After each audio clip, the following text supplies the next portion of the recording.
بسم الله الرحمن الرحيم الحمد لله رب العالمين والصلاة والسلام على رسوله الكريم وعلى آله وأهل بيته وأصحابه أجمعين سبحانك لا علم لنا إلا ما علمتنا إنك أنت العليم الحكيم اللهم علمنا ما ينفعنا وانفعنا بما علمتنا وزدنا علما ثم أما بعد السلام عليكم ورحمة الله وبركاته محترم عزيز جماعة المسلمين oldingi suhbatimizda hojatxonaga kirish va chiqishdagi sunnatlar haqida gaplashib turdik.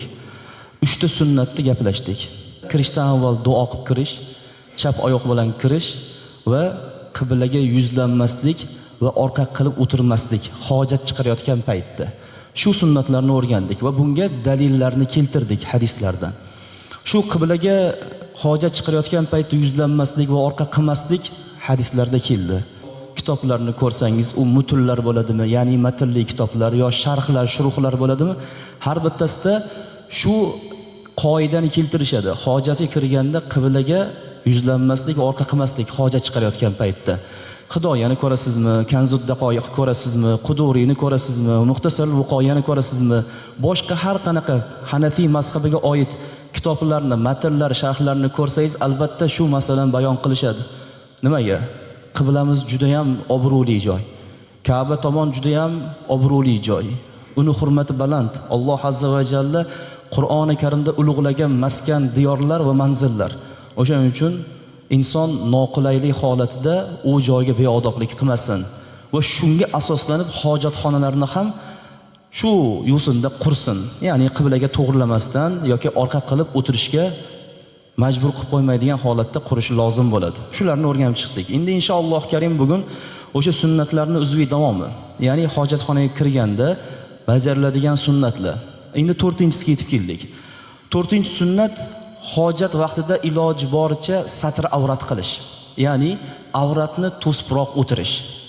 Nima uchun? Chunki inson komfort hayotga kirib borar ekan, aytganimizdek oldingi suhbatlarimizda yotoqxonasini oldida hojatxonasi joylashish boshlar ekan, yalang'och holatda kiruvchilar ham topiladi.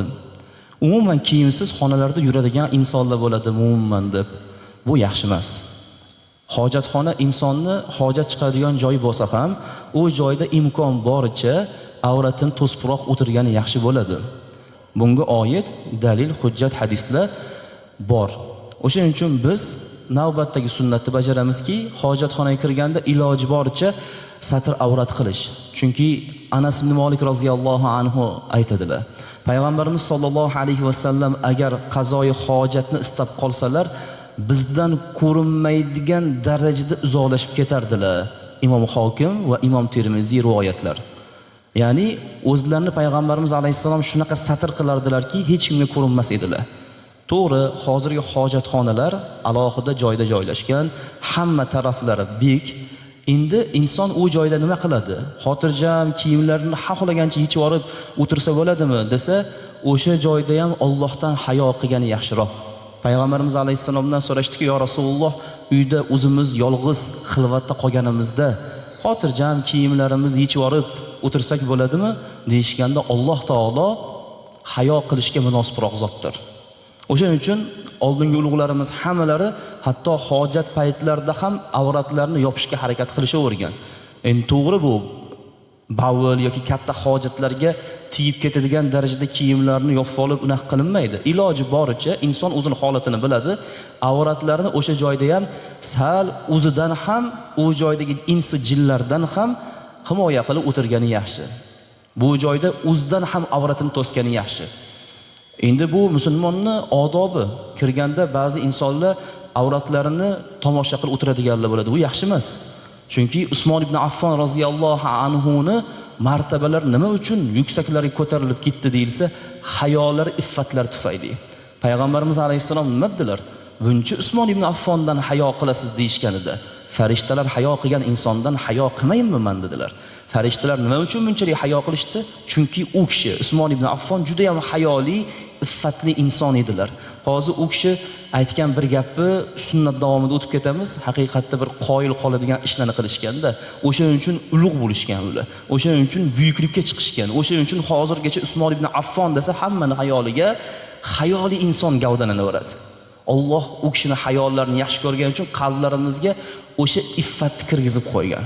Demak, musulmon odam, muslima ayol hojati kirgan paytda yuqoridagi sunnatlarni bajarish bilan birga iloji boricha avratini to'sgani o'zidan ham, jinlardan ham ma'qulroq va yaxshiroq va o'zi chiqarayotgan qazoyi hojatga qaramasligi.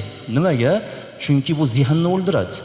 Ilmni uzoqlashtiradi, Qur'onni yodlattirmaydi, insonning kayfiyatini buzadi. Kun bo'yi inson asabiylashishiga sekin astalik bilan ta'sir qiladigan ishlar bo'ladi. Chunki ba'zi odamlar sal beodobroq bo'ladi-da, hech narsadan hayo qilmaydi. Lut alayhissalomni qissalarini va u kishining qavmlarining qissalarini gaplashganimizda Ibn Kasir rahimahulloh alayh keltirgan ba'zi bir voqealarni aytgan edik. Ular yomon ish qilish bilan birga, dunyoda hech kim qilmagan eng iflos ish qilish bilan birga, ular majlislarda o'zaro o'tirsalar, yel chiqarib o'tirardilar bir-birlaridan uyalmasdan. O'shaning uchun Alloh ularni yomon ko'rdi. Ya'ni bandani Alloh nima uchun yaxshi ko'radi desa, hayosi, iffati, oriyati uchun ham Alloh taolo yaxshi ko'radi-da. Behayo, iffatsiz, sharm hayosi yo'q insonni Alloh yaxshi ko'rmaydi. Buni insonlar ham yaxshi ko'rmaydi. O'shaning uchun hojatxonada ham iloji boricha avratni o'zidan ham to'sish kerak, jinlardan ham to'sish kerak va o'zini qazoyi hojatini ham to'sish kerak, iloji boricha qaramaslik kerak. Iloji boricha bu sunnatlarni bajarish kerak va endi inson umumiy hojatxonalarga kirishga majbur bo'lib qoladi. Ko'cha-ko'ylarda, safarlarda, aeroportlarda, vokzallarda, umuman boshqa davlatlarda ham umumiy hojatxonalarga kirishga majbur bo'lib qoladi. Yo'q, men kirmayman deydigan odam bo'lmaydi, chunki qazoyi hojat bo'lgandan keyin inson majbur bo'lib qoladi. Endi umumiy hojatxonalarda ba'zida kabinalar bo'ladi, ba'zisida umumiy ochiq joyga shunday qilib qo'yadi. Ya'ni tikka turib bavul qilishga moslab qilib qo'ygan bo'ladi. Inson o'sha joyda o'ta ehtiyot bo'lish kerak. O'zini avratini ham boshqaga ko'rsatib qo'yishdan va boshqani avratiga ham nazar solib qolishdan. Umumiy ekan, bo'laverar ekan degan qoida ishlamaydi. Iloji boricha inson hayoli, iffatli bo'lsa, Alloh azza va jalla uni yuksaklarga ko'taradi. Shuning uchun bu sunnatlarga amal qilishimiz lozim va lobit bo'ladi.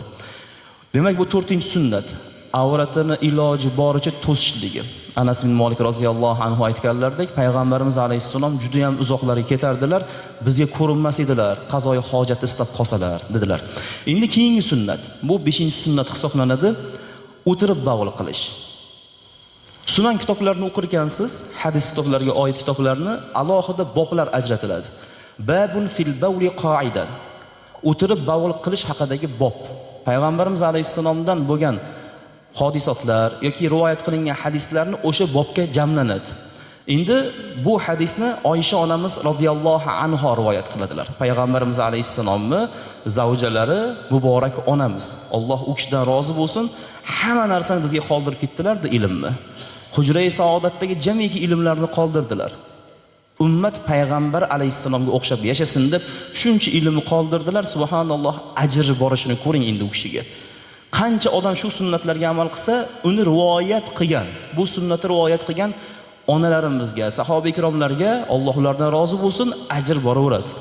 O'shaning uchun ilmga hamma qattiq bel bog'laganda, sabab bitta sunnatni joriy qilish, yo'qolib ketgan sunnatlarni joriy qilish, amal qiluvchilarni ajricha joriy qilganga Alloh taolo in'om etadi.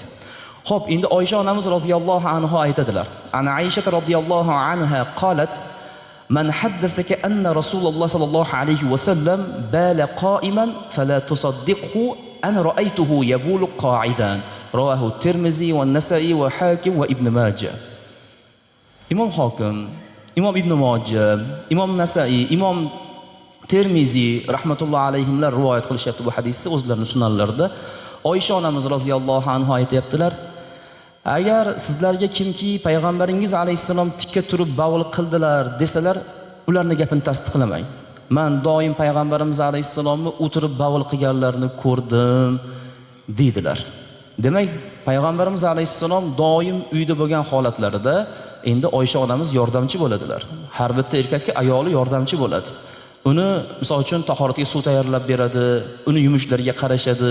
Payg'ambarimiz alayhissalom ham o'zlari hujra-i saodatdan tashqariga chiqsalar, Oysha onamiz ko'pincha hamroh bo'lardilar, kuzatib borardilar va chetroqda turardilar. Demak, baribir soyadan yoki bo'lmasa jismni harakatidan qanaqa holatdaligini kuzatib turish mumkin. Bu degani Oysha onamiz qarab tomosha qilib turganlarmi degan gap chiqmaydi. Insonning holatidan bu yoqdagi odam sezadi, qaysi holatda, o'tirib oldimi, tikka turyaptimi, harakatdan biladi. Oysha onamiz roziyallohu anha shuni aytayaptilar. Agar odamlar sizlarga shu gapni aytsalar, ularni tasdiqlamang, chunki payg'ambarimiz alayhisalom doim o'tirib bavul qilganlar. Bu bizga juda ham kerak. Ba'zi insonlarga erishish tuyulishi mumkin. Payg'ambarimiz alayhisalom shu holatlarni gapirish shartmi? Unda kitoblardan o'chirib tashlash kerak bu hadisni. Sunnatlarda, sahihlarda hammasida ketib turibdi bu hadis. Hamma kitoblarda bu hadis kelib turadi. O'qigan insonlar buni yaxshi biladi. Bu payg'ambarimiz alayhisalom yo'llari bo'lgani uchun o'rganishimiz kerak. Payg'ambarimiz alayhisalom o'tirib bavul qildilarmi? Demak, insonlar o'tirib bavul qilishlari lozim bo'ladi. Endi bu erkaklarga tegishli, erkaklarning ayrimlari bo'laveradi degan bir qanaqadir uslubda xohlagan ishlarni qilib yuborishlari mumkin. O'tirib insonga o'xshab chiroyli, mo'min holatda bajarish kerak bo'lgan ishlarni tikka turib bajarishlik bu odobdan ham emas, sunnatda ham bu narsa qaytarilgan holatda keladi. Endi Umar roziyallohu anhu ning gaplari bor. Umar roziyallohu anhu dan rivoyat qilinadiki, ana Umar roziyallohu anhu qol: "Ra'ani Rasululloh sallallohu alayhi va sallam va ana abulu qa'iman. فقال يا عمر لا تبل قائما فما بلت قائما بعد." رواه الترمذي وابن ماجه. Umar roziyallohu anhu aytibdilar, Amirul Mu'minin. Payg'ambarimiz sollallohu alayhi va sallam bilan safarda edik. Bu voqea shu safarda bo'lgan. Men chetroqqa o'tdimda tik turib bavul qilishni boshladim. Shunda payg'ambarimiz alayhisalom keyin menga dakka berdilar. "Ey Umar, tik turib bavul qilmagin" dedilar. Men qaytib hech qachon tik turib bavul qilganim yo'q deb Umar roziyallohu anhu aytibdilar. Bu hadisni Imom Termiziy, Imom Ibn Mojah rivoyat qilyaptilar. Xo'p, endi bu holatlarda tik turib bavul qilish haqida ham boblar bor. Endi bu doim ruxsat degan holatda emas. Asosiy maqsad nima bu joyda? Najosat tegib ketmasligini iloji boricha oldini olish. Endi najosat bor joylarga to'g'ri kelib qolmasa. Misol uchun bir odam samolyotga chiqdi. Samolyotga chiqqanda kirsa, undan avvalgi odam hamma yo'q rasvo qilib ketgan. Endi chiqib ketsa bo'lmaydi. Samolyotda masofa uzoq, anchaga borish kerak. Inson endi bavul ham qilish kerak. Nima qiladi desa, shu najosat bor o'rinlardagina ruxsat etiladi. Faqat shartlar topilishi kerak. Noto'g'ri joylarga borib qoldi, insonchilik shu holatlarda ruxsat etiladi, lekin bu shartlar topilgan holatdan keyin. Uyda o'tiribdi, hamma yoq pokiza, o'zini uyi, hamma sharoit bor, shunda ham bajarib ketavermaydi. Ayniqsa masjidlarga kirib ham shu ishlarni qiladiganlar bor-da, masjidlarni, tahoratxonalarga o'zi aslida iloji boricha tahorat qilib kirish kerak bo'ladi masjidga. U tahoratxonalar nimaga deyilsa, yo'l-yo'lakay namoz o'qiydigan odamlarga, uyi uzoq odamlarga, uyiga borib kelsa namoz vaqti o'tib ketishi mumkin, jamoatdan quruq qolishi mumkin bo'lgan odamlarga masjidlarning tashqarilarida tahoratxonalar qilib qo'yiladi. Endi mana shu holatda u joyi ham odobini qilmaydigan odamlar bor-da. Masjidlarga kirib, masjid tahoratxonasining ichida tikka turib bavul qilib hamma yog'i xona vayron qilib chiqib ketadiganlar bor. Masjidlarga kelganda xohlagan ishini qiladi. Xohlasa sigaretini qoldig'ini tashab ketadi, xohlasa nosini tupurib ketadi, xohlasa devorlarga har xil najosatlarni ishqab ketadi. Juda ham noqulay holatda o'tiradi. Alloh rahim qilsin, bu yaxshi ish emas. Bu o'sha tahoratxona haqida gap ketganda, hojat haqida gap ketganda qo'shimcha kiritib o'tilish lozim bo'ldi. O'zini tahoratxonasini ham, uydagi hojatxonasini ham, ayniqsa masjidlardagi hojatxonani ham ozgina bir asrab avaylash kerak bo'ladi. Bu joydagi boyagi qoidaga qaytamiz. O'tirib bavul qilingani sunnat. Aytilgandek, najosat bor, axlatlar bor, yomon joylarga borib qolindi, iloji yo'q holatlarda keyin ulamolar ruxsat beradi. Lekin u ruxsat hamma joyda olinavermaydi. Taqvoni lozim tutgan yaxshi. Ruxsat bor, lekin azimat, ya'ni azimat degan ulug'vorlik, taqvoni mahkam ushlash birinchi o'rinda turadi. Bunga hadis bor. Huzayfa roziyallohu anhu dan. U kishi aytadilar, an Huzayfa roziyallohu anhu qol: "Anna Rasululloh sallallohu alayhi va sallam ata subatata qaumin fabala qa'iman." Rawahu Hakim va Ibn Majah. Huzayfa roziyallohu anhu aytibdilar. Biz safarda edik, bir qavmni axlatxonasini oldidan o'tib qoldik. Payg'ambarimiz alayhissalom o'sha joyda chetroqqa chiqib bavul qilish iroda qildilar. Hamma yoq najosat bo'lgani uchun tik turib bavul qildilar deydilar. Demak, bu atrofda axlatlar, najosatlar ko'p bo'lgani uchun o'tirganda kiyimga, badanga tegish ehtimol yuqorilab ketadi.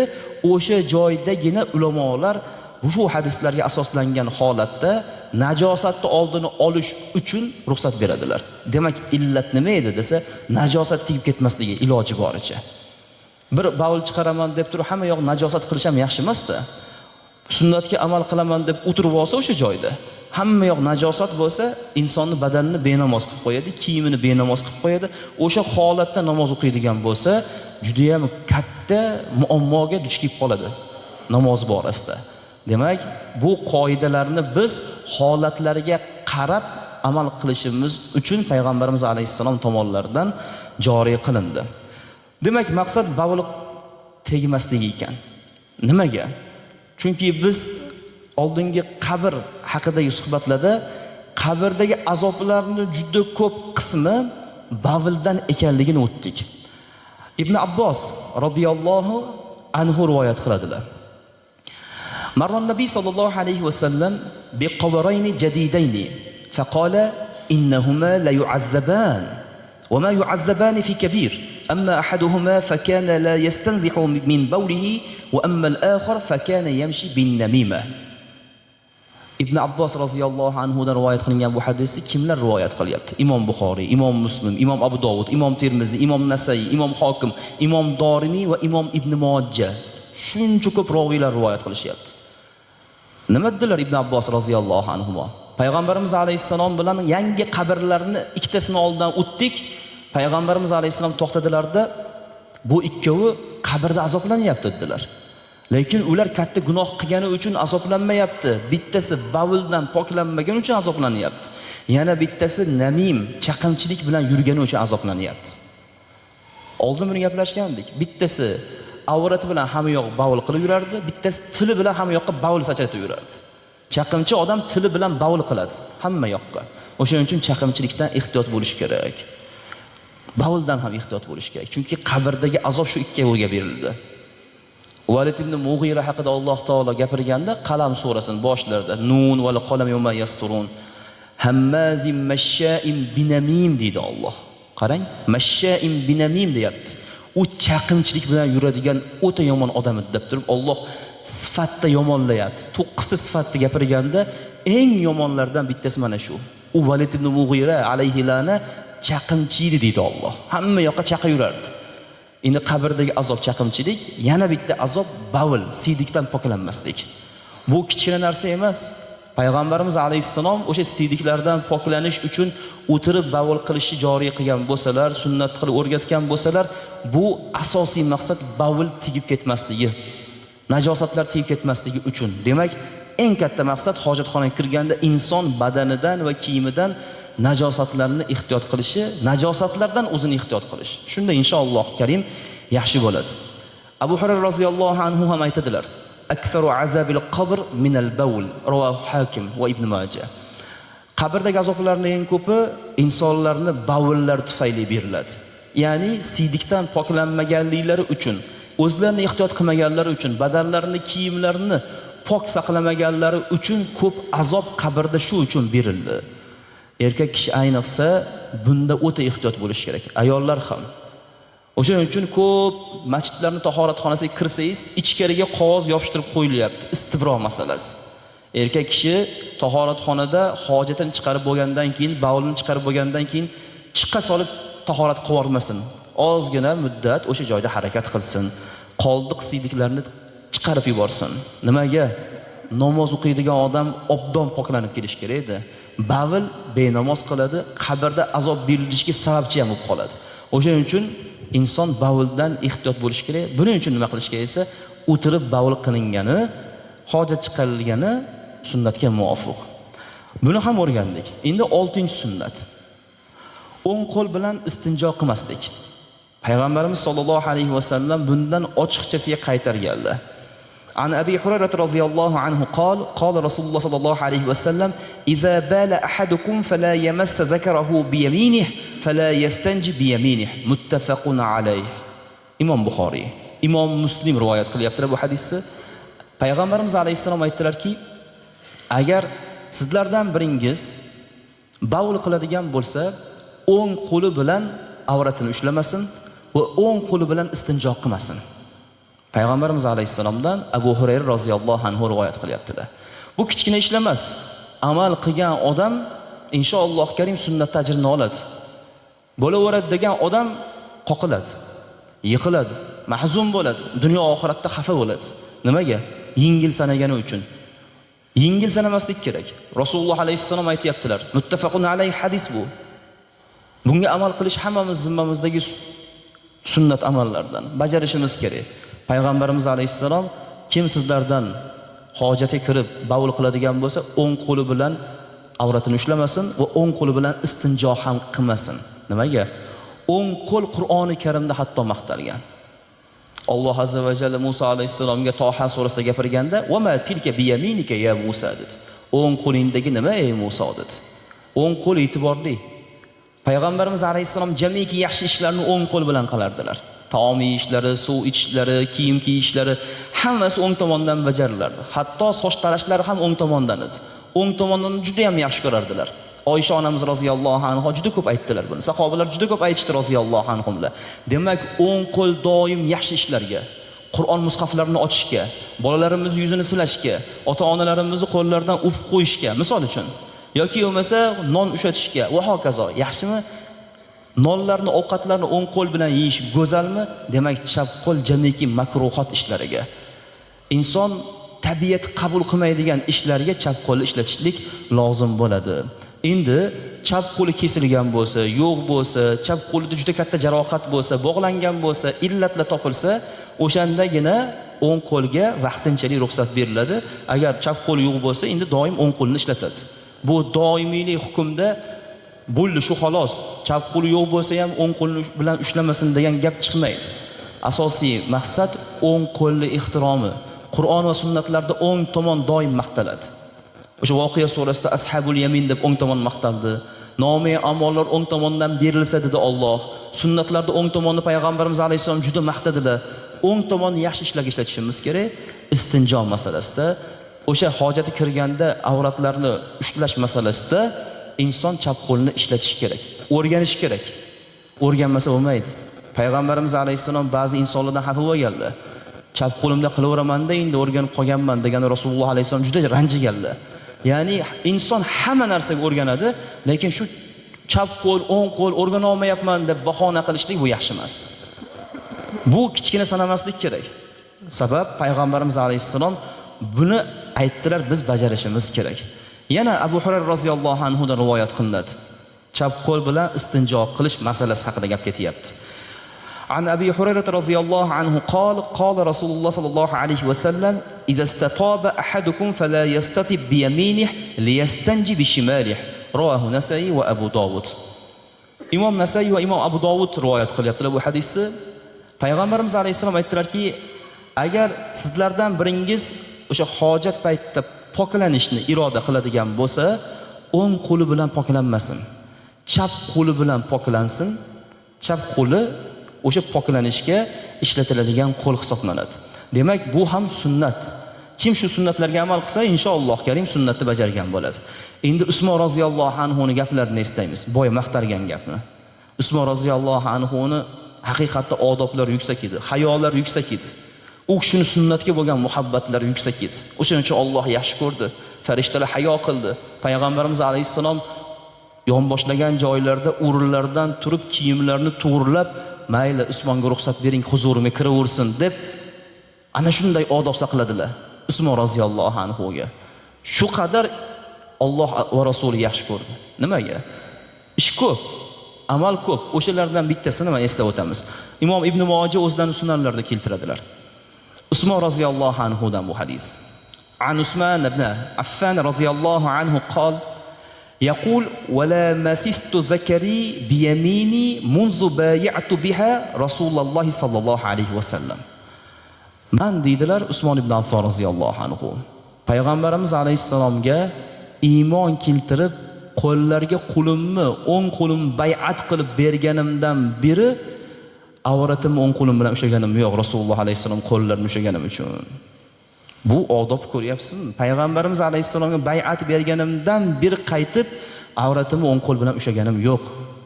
Chunki Rasululloh alayhissalom muborak qo'llariga tekkan bu qo'l deb shu qoidani o'zlariga asos qilib oldilar. O'shaning uchun ular Alloh va Rasuli yaxshi ko'rgan inson bo'ldilar. Endi 7-sunnat. Poklanish vositalari toq ishlatilish kerak. Bu ham sunnat. Endi juda mayda-chuyda deb ketmadimi deyilsa, endi sunnatda bu. Bu odoblarga amal qilingani sari baraka ko'radi inson. Odoblarga amal qilingani sari, bu sunnatlarga amal qilingani sari ilmi ziyoda bo'layotganini ko'radi. Oldingi suhbatlarda aytganimizdek haybat bo'layotganini ko'radi. O'zida viqor ko'radi va ibodatlarda lazzat tuyishni boshlaydi. Va biladiki, ularning hammasi shu kichkina deb bilgan sunnatlarning yig'indisi, xulosasi bo'ladi. Demak, 7-sunnat poklanadigan vositalar. Endi hozirgi kundagi qog'ozlar yoki bo'lmasa ba'zi joylarda kesaklar, shularni ishlatishda toq ishlatish. 3 ta, 5 ta inson o'zidan o'sha najosatni ketkazgan miqdorida. Kim qancha miqdorda ketkazadi, iloji boricha toq ishlatgani yaxshi.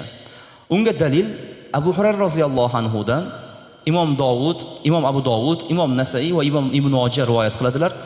An Abi Hurayra radhiyallohu anhu qol: "Innama ana lakum mislul walidi li waladihi, uallimukum idza ataytumul ghaita wa amara bi thalathati ahjarin wa naha 'anil rawathi war rimmati wa naha ay yastatiba ar-rajulu bi yaminihi." Payg'ambarimiz alayhisalom aytdilarki, sahobalarga, bu hadis Masjid-i Nabaviyda bo'lgan. Ya'ni o'sha joyda aytganlar Payg'ambarimiz alayhisalom. Masjidga chiqqanlarda sahobalarga qarab, to'g'risini aytsam, men sizlarga xuddi ota bolasiga qanaqa g'amxo'r bo'lsa, xuddi shundayman dedilar. Men sizlarga ota kabiman, xuddi bolasiga g'amxo'r bo'lgan. Sizlarga diningizni ta'lim beraman dedilar.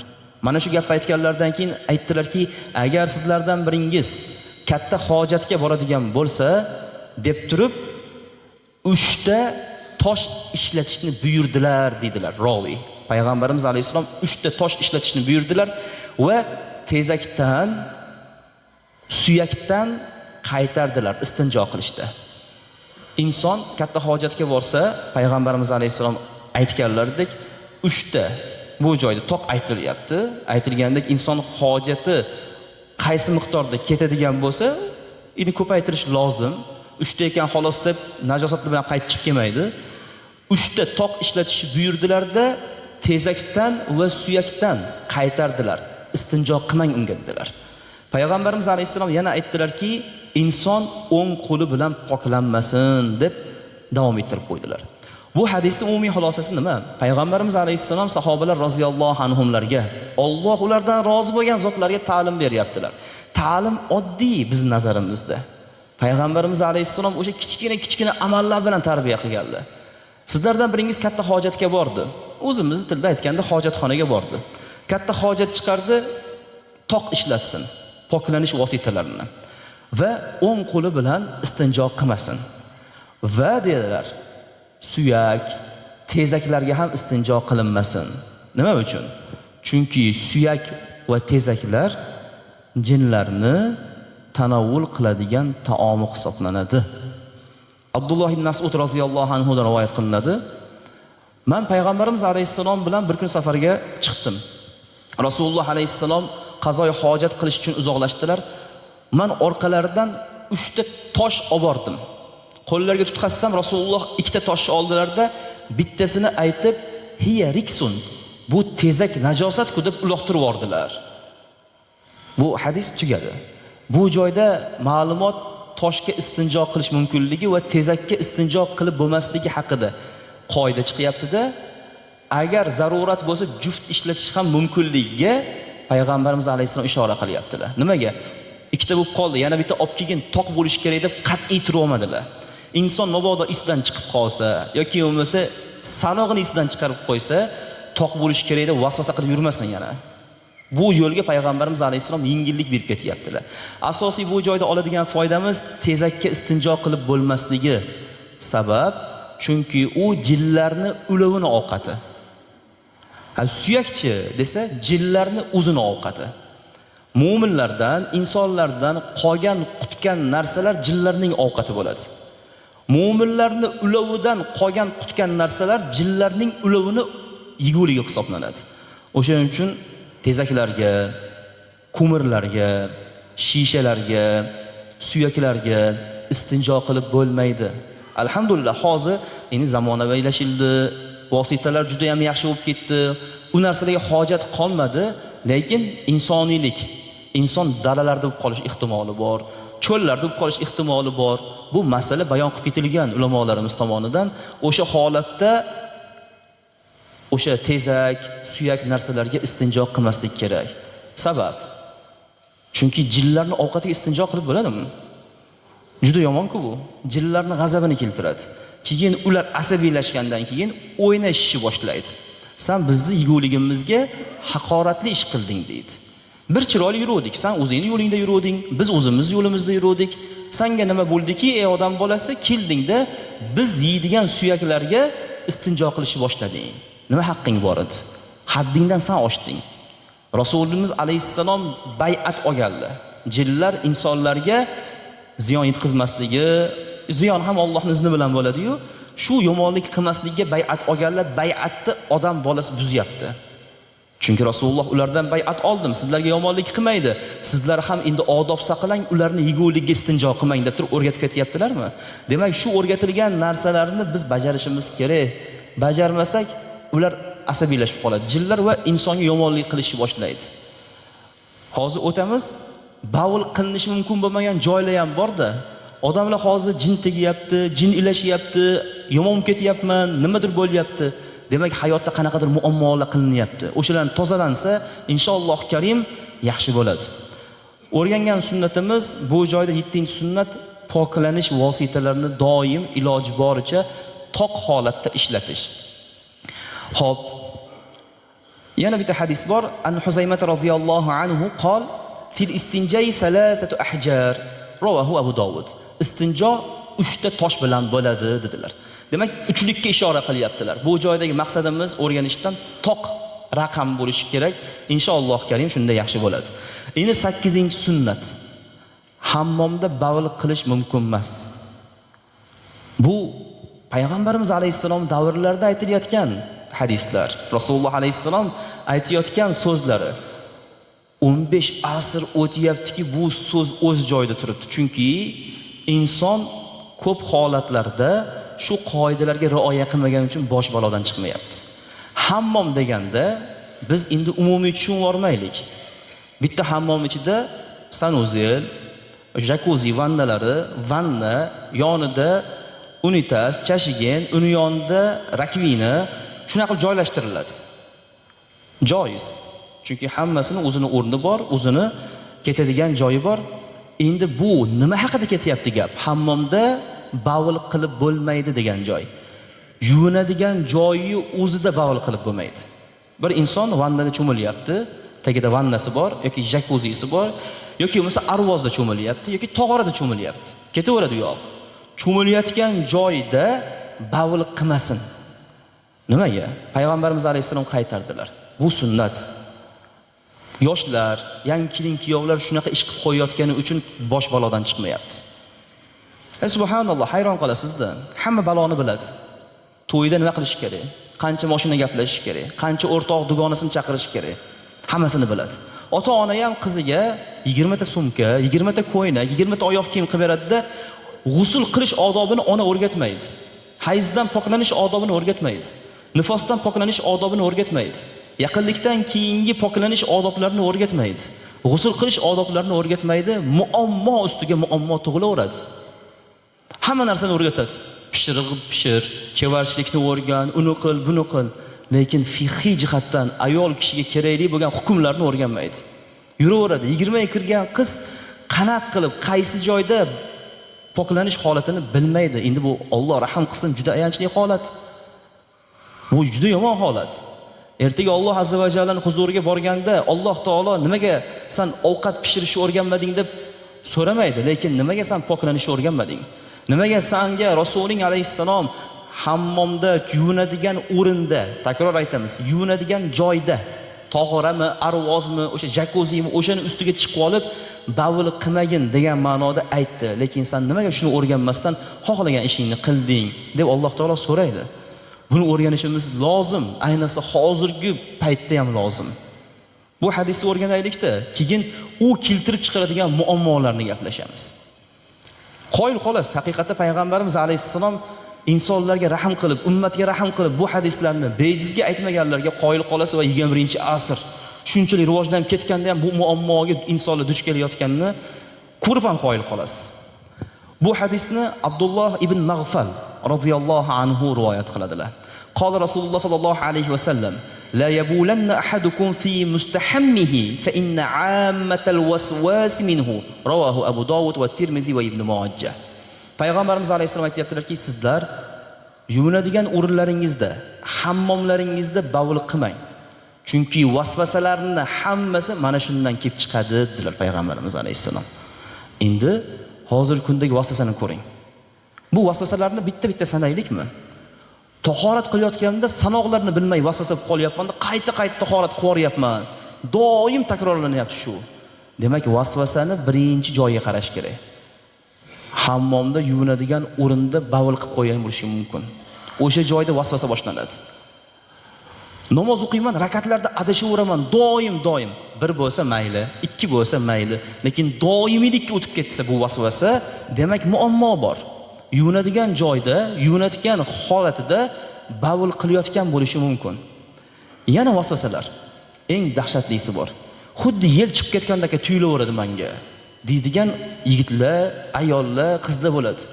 Yel chiqib ketgandek tuyulaveradi. Qanaqadir xuddi havo chiqib ketgandek tuyulaveradi orqa tarafimdan deydi. Mana shu vasvasa ko'pchilikka uchrab qoladigan holat. Nimaga desa, shu vasvasani keltirib chiqaradigan, yuvinadigan o'rinda bavul qilib qo'yilayotgan bo'lishi mumkin. Bu vasvasalardan qutulish yo'li o'sha joylarda bavul qilmaslik. Arvozlarda bavul qilmaslik. Yuvinadigan jakuzi, hammomlarning ichiga tushib olib bavul qilmaslik. Tog'oralarning ichiga tushib olib bavul qilmaslik. Chunki u holatlar bo'lyapti-da. Shu yuvinishdan oldin bavul qilgisi kelib qoladi-da, irinadi borganda bitta joyga. O'sha joyda ketadi-ku, mana shu joydan, teshigidan chiqib ketadi-yu, hammom, jakuzini teshiklaridan, arvoz teshiklaridan deydi-da, shunday bavul qilib yuboradi. Payg'ambarimiz alayhissalom vasvasani hammasi o'sha joydan boshlanadi deyaptilar. Vasvasa kasalliklari mana shu sunnatlarga amal qilinmagani uchun kelib kelyapti. O'shanga ulamolarni, ahli Qur'onlarni qarasangiz vasvasa ham bo'lmaydi, sokin bo'ladi. Nimaga deyilsa, bu sunnatlarni o'qib bilib amal qilgani uchun. Endi biz mu'minlar inshaalloh karim bajaradiganlar bor buni. Bu sunnatni biladiganlar bor. Yana bir eslatmaki, hech qachon o'sha yuvinadigan o'rinlarda bavul qilmaslik kerak. Yuvinadigan joylarning ichiga tushib olib bavul qilmaslik kerak. Bavul qilinadigan bo'lsa vasvasa, muammolar kelib chiqaveradi. Bu ayollarga ham eslatmaki, qizlariga mana shu odoblarni o'rgatsinlar. Chunki ular bilmayaptilar ko'plar.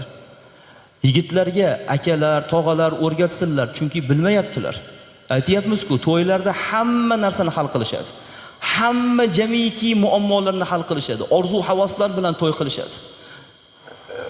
Lekin mana unga amal qilmaganlari uchun 2 oyda ajrashib ketyapti, vasvasa bo'lib. 3 oyda bir-biriga to'g'ri kelmayapti-ya. 4 oyda bir-birini yomon ko'rib qolyapti. Bir chiroyli yaxshi ko'rib turmush qurgandi, keyin bir-biri bilan ajrashishga tushib qoldi. Vasvasa bo'lib qoldi, bir-birini yomon ko'ryapti. Doim muammoning ichida er-xotin. Nima bo'lyapti deyilsa, birodar, sen o'g'lingga biror marta shu hammomda bavul qilmagin, ya'ni yuvinadigan o'rinda. Takror aytayapmiz. Nimaga? Hammom deganda hammasini tushunib o'rilmasin. Endi unitazam hammom ichida-ku, endi olib chiqib tashlaylikmi degan gap chiqmasin. Yuvinadigan vanna, jakuzi, tog'ora, arvoz nazarda tutilyapti bu joyda. O'sha joyda bavul qilmagin deb o'rgatdingizmi desangiz, shunaqa sunnat ham bormi deyapti. Demak, o'zi ham shuni qilib yurganda oldinlar. Ha, muammo chiqib kelaveradi-da. Biz farzandlarimizga, o'g'il-qizlarga bu sunnatlarni o'rgatishimiz kerak. Bo'lmasa-chi, ilm ham yo'qmaydi, Qur'on ham yo'qmaydi, dunyo ilmlari ham yo'qmaydi. Vasvasa bo'lib yuraveradi. Shunaqa vasvasa bo'ladiki, xayol parishon bo'ladi. Doim vasvasaning ichida yuradi. Agar bu sunnatga amal qilib, yuvinadigan o'rinlarda bavul qilinmasa, inshaalloh karim bu vasvasalar yo'qoladi. Hamma vasvasa shundan. Hamma balo shundan. O'shaning uchun o'rganishimiz kerak. Qizlar onalar tomonidan o'rganishlari kerak. Yigitlar ustozlari, akalari, tog'alar tomonidan yoki dadalar tomonidan o'rganishlari kerak. Bizda shu hayo, iffat shunaqa kuchayib ketganki, farzandimizga shu odoblarni o'rgatishga ham bir hayo qilamiz, iffat qilamiz. Shariatda sharm yo'q degani yomon tushunchaga ketib qolinganda, shariatda sharm yo'qki domla deb turib yaqinlik qilgan holatini ham gapirib yuboradi-da. Gap u haqda emas. Shariatda sharm yo'q degani uyatadigan masala bo'lsa ham so'rab olgin, ertaga uyatib turib, men bilmay qolman demagan Allohning huzuriga borib. Oysha onamiz roziyallohu anha Madinalik ayollarni maqtaganlar. Sunan kitoblarini o'qisangiz hadislarda keladi. Ansor ayollarga men qoyil qoldim deganlar. Oddiy qilib aytganda 5 baho ularga. Ular payg'ambarimiz alayhisalom oldilariga kelib masala so'rayverdilar, ilmga bo'lgan ishtiyoqlari va shu yo'lda uyalmasdan kelaverganlar ularni hammalarini bilimli qildi va shariatda ustun bo'lib ketdilar, ular bizdan ko'radilar. Qarang, payg'ambarimiz alayhisalom oldilariga kelib Ansor ayollar, Madinalik ayollar masalan so'rayverganlar, kelib so'rayverganlar, uyalib bir chekkada turmasdan, "Ya Rasululloh, bunday bo'ldi, nima bo'lishi kerak?" deyurdilar. Rasululloh javob beraverdilar. Ular dillarda oliy bo'lib ketdilar, deyaptilar Oysha onamiz. Bizni ilmdan to'sadigan, ibodatdan to'sadigan eng katta balo uyalishlik. Boshqa narsadan uyalmaymiz. Uyimizga televizor qo'yib qo'yib, har xil kanallar ochiq qoladi, bolalar ko'rib o'tiradi, internet Wi-Fi'larni tushirib, YouTube'larni ham ochib beramiz, maza qilib o'tiradi. Undan uyalish yo'q. Yoki bo'lmasa, ota uyida sukunib o'tiradi, ba'zi holatda undan uyalish yo'q. Qizlarning oldida maykachan yuradiganlar bor, undan uyalish yo'q. Bolalar katta bo'lib qoldi, ularning oldida endi shortkichalarni kiymaslik kerak, kiyib yuraveradilar, undan uyalish yo'q. Lekin dinni o'rgatish paytida endi uyalamiz-da endi deydi. Yo'q, bilmayman degan undan ko'ra. Men o'rganmaganman, bilmayman deganing yaxshiroq bo'ladi. Uyalmaslik kerak, o'rgatish kerak. Nimasidan uyaladi? Payg'ambarimiz alayhisalom shu ishlarni qilganlar, o'g'lim, sen ham shu ishlarni qilgin. To'g'ri, bir qilib qo'yarsan, 2 qilib qo'yarsan, 1-2 yilda zo'r, mukammal sunnatga amal qiladigan yigit bo'lasan. Nimasi yomon bu narsani? Gunoh qilayotganlar uyalsin. Birov haqqini yeyotganlar uyalsin. Bezrayib turib, yer yuzida xotirjam zulm qilib yuradiganlar uyalsin. Yoki bo'lmasa o'zi qimmat mashina, uylarni qurib, lekin hammani burnini qaqshatib, pulni bermay yurganlar uyalsin. Namoz o'qimayotgan odam uyalsin. Junub bo'lib g'usulni nimaligini bilmay yurganlar uyalsin. G'usul o'tadimi, o'tmaydi demang, masalani bilmasdan shunchaki bu dunyodan o'tib ketadiganlar uyalsin. Biz nimaga uyalishimiz kerak payg'ambarimiz alayhisalom yo'llaridan va nimaga farzandimizga o'rgatishdan uyalishimiz kerak? Zo'r bo'ladi-ku agar farzandingiz sunnatga muvofiq yashasa, sizni oldingizda sunnatga muvofiq yursa, uni odobini ko'rib faxrlanmaydimi odam? Og'iz shaloq bo'lsa, avratini, tizzalarini ochib yuradigan bola bo'lsa, g'ami sochini tarashdan boshqa g'am bo'lmagan bola bo'lsa, hayoti faqatgina nimadir qo'liga telefon olishdan boshqa g'am bo'lmaydigan bola bo'lsa, sizni ham qurbon qilib bola bo'lsa, namoz o'qimaydigan bola bo'lsa, fahshlarni kechasi bilan ko'rib, bomdodga uyg'onmaydigan bola bo'lsa, iffati hayosi yo'q bola bo'lsa, o'sha uyatli holat emasmi? Sunnatga muvofiq yursa, go'zal odobi bo'lsa, hayosi bo'lsa, iffati bo'lsa, u yigitni naqadar go'zal turadi. O'shaning uchun ulamolar aytgan, ayol kishining hayoligi yaxshi-yu, erkak kishining hayoligi undan da go'zal turadi deyishgan. Ayollar qizlarga o'rgatsalar-ku shuni. Uyalamiz. Nimaga uyalasiz? Har xil kiyimlarni olib bergan uyalmayapsiz-ku. Borib turib birga mebel tanlab turib, ering bilan mazza qilib yumshoqqina yotasan-da shunda degani uyalmayapsiz-ku.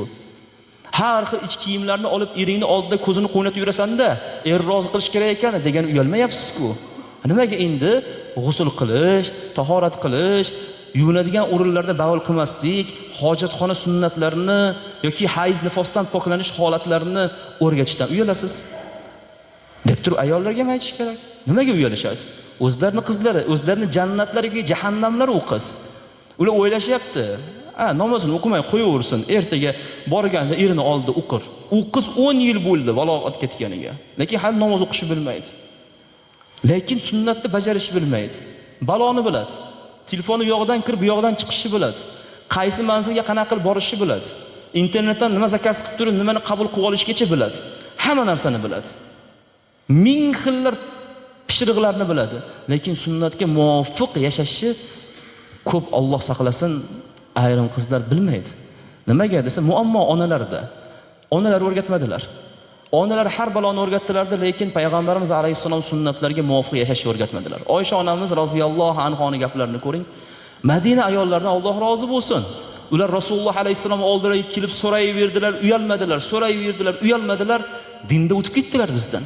Biz uyalib turaverdik, qolib ketdik deyaptilar. Va unga dalil payg'ambarimiz alayhissalomdan onalarimiz rivoyat qiladilar. Biz Rasululloh alayhissalom bilan turganimizda ansorlardan bo'lgan bir ayol keldida, "Ya Rasululloh, hayz ko'rdim, nima qilay?" dedi. Payg'ambarimiz alayhissalom o'rgatdilar. "Xo'p, shuni qanday qilaman?" dedi keyin. Rasululloh qizarib ketdilar uyalganlardan. Onalarimizga qarab, ichkariga olib kirib o'rgatib qo'yinglar unga dedilar. Qanday poklanish, qanday undan saqlanish holatlari, qanday bir inson o'zini o'zi o'sha holatlarda boshqarish kerak. Shularni onalarimizga kirib o'rgatib qo'ying dedilar. Mana u ilmni olish. Lekin bizda hayo kuchli. Ilmga kelganda hayo kuchli. Lekin televizor ko'rib turib, er-xotin, bolalar, qizlar, o'g'illar ko'rib o'tirilibdi. Behayo joy chiqib qolsa, ko'zingni yum deb qo'yadi bolasiga qarab. U ham barmog'ini ochib yumadi. Yo, shu gap bo'lib turadi-da, to'g'rimi? Juda hayolida deydi. Qizini ha desa, behayo sahna chiqib qolsa, ko'zini yumadi. U demak u bilyapti behayo sahna chiqishini u joyda. Ota bola ko'ryapti u narsani, ona bola ko'ryapti. Ertaga o'sha joyini, o'sha qismini internetga yozib turib ko'rib ola olmaydimi? Bu muammolar bor. Telefonni olib berilyapti, uyalinmayapti. Ijtimoiy tarmoqlarda 1-2 da ham qiz ham, o'g'il ham onlayn turibdi. Lekin uyalinmayapti. Tekshirgani xijolat qilyapti ota yoki ona. Desa, endi qattiq gapirib yorsa-chi. Qattiq gapirib yoradigan bo'lsa, farzandmi u? Otaga qarab turib, "Nega tekshiryapsiz?" desa telefonini. Farzandmi u? Balo-ku. Ofat-ku agar otasiga shunaqa qilib, "Nega tekshiryapsiz?" desa. Ona, "Ke qizim, ber telefoningni, bir tekshirib qo'yay" desa, "Nimaga tekshirasiz?" desa, u balo-ku farzand. U qiz balo bo'ladi-ku. Xulosa nima? Ilm o'rgatishimiz kerak. Sunnatlarni farzandlarimizga o'rgatishimiz kerak. Odoblarni o'rgatishimiz kerak. Bu hojatxonaga kirish chiqish kichkina ish emas. Katta ish. Yo jinlarni o'ziga hamroh qilib chiqib oladi yoki pokiza holatda qaytib chiqadi. Yo vasvasa bilan qaytib chiqadi yoki bo'lmasa vasvasani o'sha joqqa tashab yaxshi holatda qaytib chiqadi. Qachon? Mana shu sunnatlarga amal qilinsa. Payg'ambarimiz alayhissalom bekorga aytganlari yo'q. Yuvinadigan o'rinlarda bavul qilmang. Vasvasani hammasi shu joydan kelib chiqadi. Qizimiz sal jin ilashib qopti, o'g'limiz sal jin ilashib qopti, kimdir issiq sovuq qilyapti. Yopishib olgani kimdir issiq sovuq qilyapti. Seni kimga keraging bor, sen issiq sovuq qiladi. Bu bir. Mabodo qilgan taqdirda ham Alloh taolo izn bersagina bo'ladi bu narsalar. U muammoni ko'chdan qidirmasdan, inson o'zining jasadidan, uyidan, farzandlarining atrofidan qidirib, o'shani to'g'rilagani yaxshiroq emasmi? Hammamiz bilgan bitta qoida. Kasalni davolagandan ko'ra oldini olgan yaxshiroq. Arzonroq, foydaliroq va tarqalishi, endi u ham tarqalishi Allohning izni bilan bo'ladi, kamroq bo'ladi. Nimaga desa, oldi olinyapti-da. Vasvasa bo'lgandan keyin o'qitib o'raylik, ruqiya o'qiylik, chilyosin qilaylik degandan ko'ra, o'sha vasvasa keltirib chiqaradigan jamiki muammolarni bartaraf qilingani yaxshiroq emasmi? Uyda shu sunnatlarni joriy qilingani yaxshiroq emasmi? Shunaqa odamlar bor, uyda shu sunnatlarni joriy qilib, hamma yog'iga shu hadislarni yozib yopishtirib qo'ygan. Insonchilik izidan chiqib qolsa ko'raman-da, aytib kirib ketaman. Farzandlarga har kechki paytda xuftonni o'qib, uyiga borib, tanovulni qilib, o'tirib, bitta sunnatni joriy qilishadi. Subhanalloh. Bitta sunnatni gaplashib o'tirishadi. Ko'p gaplashishmaydi. 2 kunda bir bo'lsa ham bitta sunnatni gaplashishadi. O'g'illarim, qizlarim, endi inson tahorat oladi. Shu tahorat olayotgan paytda chap oyog'ingiz bilan kiring. Payg'ambarimiz alayhisalom shunday qilgan ekanlar deysiz. Bo'ldi, olam guliston. Vaqt ketadimi? Odamlar 1,5 soat kino ko'rib o'tiribdi. Tugagandan keyinchi ikkinchi kanalga olib turib, u kinoni ko'ryapti. U tugagandan keyinchi futbol qo'yar ekan, ungacha ham bitta kino ko'rishimiz kerak deb uni ko'ryapti. Futbol tugagandan keyinchi endi qorin ochib qoldi, bir endi kechasi 2-3 da bir fast foodlarni yeb qo'yaylik deb turib, u yoqqa borib ovqatlanib o'tiribdi. Shuncha vaqt o'tib ketyapti. Lekin oilada qiz o'g'il bilan birga Alloh va Rasulining gaplashib o'tirish malol kelib ketadi, vaqt topib qo'yadi deydi. Lazzat bo'lmagandan keyin bu yo'lga malol kelaveradi. Biz shu lazzatni bilaylikda, bu sunnatda rohat bor. Bu sunnatda baraka bor. Bu sunnatda halovat bor, sakinat bor. Agar shu sunnatlarni joriy qilinsa, inshaalloh karim vasvasa ham bo'lmaydi, jilla ham ekalashib, o'ynashib u bilan yurmaydi, pokiza, xotirjam yuradi. Jilla qo'rqadi. Biz jilladan qo'rqmaymiz. Jilla qo'rqadi. Bunaqa pok insonlarga yaqinlashmayman, Rasulullohga ahd berganman deydi. Alloh buni to'sgan deydi. Qachonki biz ular tarafga hujum qilishni boshlasak, o'sha sunnatlarga rioya qilmaslikni boshlasak, ular keyin biz tarafga o'tishni boshlaydi. Ular va'dasida turibdi. Biz turmayapmiz xolos. Payg'ambarimiz alayhissalom Ar-Rahman surasini o'qiganlarda bir gaplarni eslaydik-da. Sahobalarning oldiga chiqdilarda Ar-Rahman surasini o'qib berdilar. Hamma jim eshitib turganda jillarchalik bo'lmadingiz dedilar payg'ambarimiz alayhissalom. Ya Rasululloh, jillar nima qildi? Fa bi ayyi ala'i robbikuma tukazziban deganimda biror bir ne'matni yolg'on demaymiz. Hammasini Alloh berdi deb 31 marta takrorlab turdi shu oyati davomida. Ha sizlar ham aytinglar, Allohning biror bir ne'matini yolg'on demaymiz deb. O'sha fa bi ayyi ala'i robbikuma tukazzibandagi ikkilik insonlar va jinlarga tegishli, to'g'rimi? Buni biz tafsirlarda o'tganmiz. Xulosa nima? Biz jinlar bilan muloqot qilmasligimiz uchun, ular bizga hujum qilmasligi uchun shu sunnatlarga amal qilishimiz kerak bo'ladi. Bugun shu sunnatlarni o'rgandik. O'zi buni yana ham ko'proq sharhlasak bo'lardi. Shu 8-sunnatni. Yuvinadigan joyga bavul qilmaslik kerak, vasvasani keltirib chiqaradi, muammolarni keltirib chiqaradi degan sunnatni ko'p gaplashsak bo'lardi. Endi vaqtimiz bo'lib qoldi. Inshaalloh karim keyingi suhbatlarda yana shu joydan davom ettiramiz. Hali ancha gaplashamiz shekilli bu sunnatni. Payg'ambarimiz alayhissalom bitta yo'llari bizlarni kunlik, soatlik suhbatlarimizga aylanib ketyapti. Bu sunnati barakotidan. Alloh o'zi qabul qilsin. Subhanakallohumma bihamdik ashhadu an la ilaha illa ant astagfiruka va atubu ilayk.